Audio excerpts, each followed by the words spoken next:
LPU ప్లేస్మెంట్ల రికార్డులు సృష్టిస్తోంది. Final year student 2.5 కోట్ల ప్యాకేజ్ పొందుతున్నారు. 1700 మందికి పైగా ఎల్పీయూ స్టూడెంట్స్ 10 లక్షల నుంచి 2.5 కోట్ల ప్యాకేజెస్ పొందారు.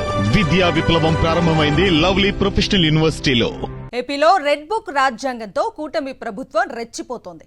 ప్రశ్నించిన వారిపై పదుల సంఖ్యలో అక్రమ కేసులు బనాయిస్తోంది. హామీలపై నిలదీస్తే అరెస్ట్ చేసి లోపలేస్తోంది. అడ్డొస్తారు అనుకుంటే దాడులు చేయించి బెదిరింపులకు గురి చేస్తోంది.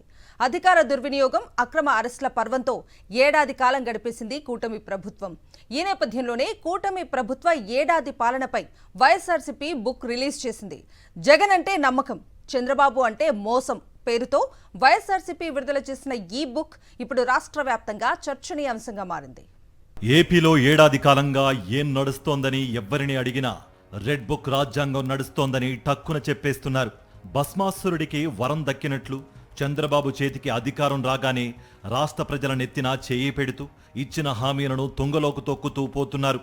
హామీల అమలుపై ప్రశ్నించిన విపక్ష నేతలపై కేసులు పెట్టి వేధిస్తున్నారు. అక్రమ అరెస్టులు ఆపాలని కోర్టులు చెబుతున్నా చంద్రబాబు ముందు శంఖం ఊదినట్లే అవుతోంది. విపక్ష నేతలపై ఎడాపెడా అక్రమ కేసులు పెట్టి అరెస్టులు చేస్తూ పోతున్నారు. ఈ సంవత్సర కాలంలో చంద్రబాబు నాయుడు గారు ఆయన అధికారంలో ఉండగా 1,50,000 కోట్ల రూపాయలు అప్పు తప్పితే ఈ రాష్ట్రానికి చేసింది ఏంటి చెప్పమనండి? ఏమీ లేదు.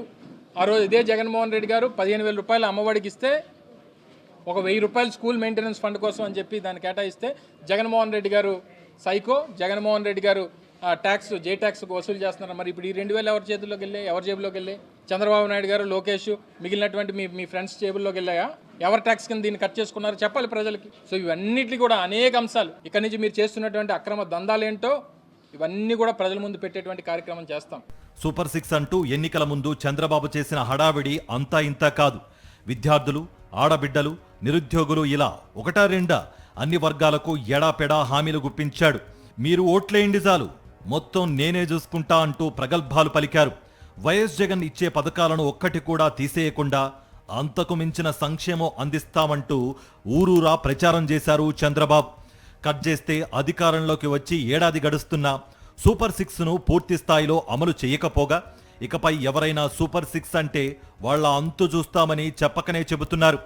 వెన్నుపోటు తనకు వెన్నతో పెట్టిన విద్య అంటూ తాను ఇచ్చిన హామీలను నమ్మి ఓట్లేయడం మీరు చేసిన తప్పే అంటూ రాష్ట్ర ప్రజలనే వెక్కిరిస్తున్నారు. సుపరిపాలన అంటారా, లేదా రాష్ట్రం మొత్తం డ్రగ్స్, గంజాయి డోర్ డెలివరీ చేయడాన్ని సుపరిపాలన అంటారా, లేదా సందుకి గొంతుకి మందుబాబులను తయారు చేయడాన్ని సుపరిపాలన అంటారా, లేదా విద్యుత్ ఛార్జీలని పెంచేయటం, నిత్యావసర వస్తువుల ధరలు పెంచేయటం, పెట్రోల్ డీజిల్ ధరలు పెంచేయడాన్ని సుపరిపాలన అంటారా?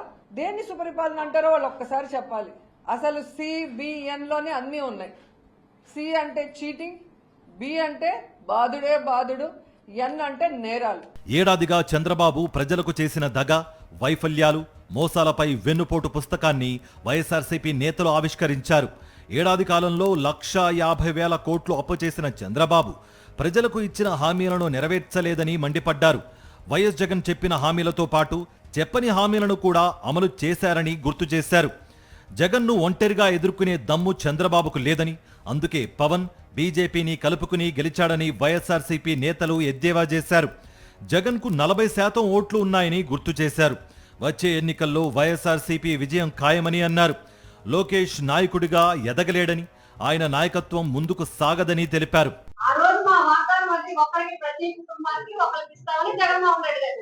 ఈవేళ కుటుంబంలో ఉన్న ప్రతి ఒక్కరికి ఇస్తామని చెప్పి ఒక సంవత్సరం ఎగ్గొట్టి ఈ 2వ సంవత్సరంలో వచ్చినప్పటికీ కొన్ని కుటుంబాలకే, కావాల్సిన కుటుంబాలకో లేదా కొన్ని కుటుంబాలకే మీరు సెలెక్ట్ చేసి అందులో మళ్ళీ కొంతమంది పక్కకు తీసేసి చేస్తే మాత్రం ఊరుకునేది లేదు. అర్హులు అయితే ఎంతమంది అవుతున్నారో అంతమందికి కూడా ఇవ్వాలి. పేద ప్రజలను మోసం చేయడం, అక్రమాలు చేయడంలో చంద్రబాబు 1000 PhDలు చేశాడని వైఎస్ఆర్సీపీ నేతలు విమర్శలు గుప్పించారు. వైఎస్ జగన్ సంక్షేమ పాలనను ప్రజలు మర్చిపోలేకపోతున్నారని అన్నారు. మోసపోయాం అని గ్రహించి ప్రజలు మళ్లీ జగన్ను గెలిపించాలని అనుకుంటున్నారని తెలిపారు. సంపద సృష్టిస్తా అని అధికారంలోకొచ్చి అప్పు చేసి తల్లికి వందనం ఇచ్చారని, అసెంబ్లీని రబ్బర్ స్టాంపులా చేస్తున్నారని ఎద్దేవా చేశారు. రాష్ట్రంలో ప్రజాస్వామ్యాన్ని హరిస్తున్నారని ఆగ్రహం వ్యక్తం చేశారు. చంద్రబాబు సుమారు 1000 PhDలు తీసుకుని ఉంటాడు. ఎలా మోసాలు చేయాలి, ఎలా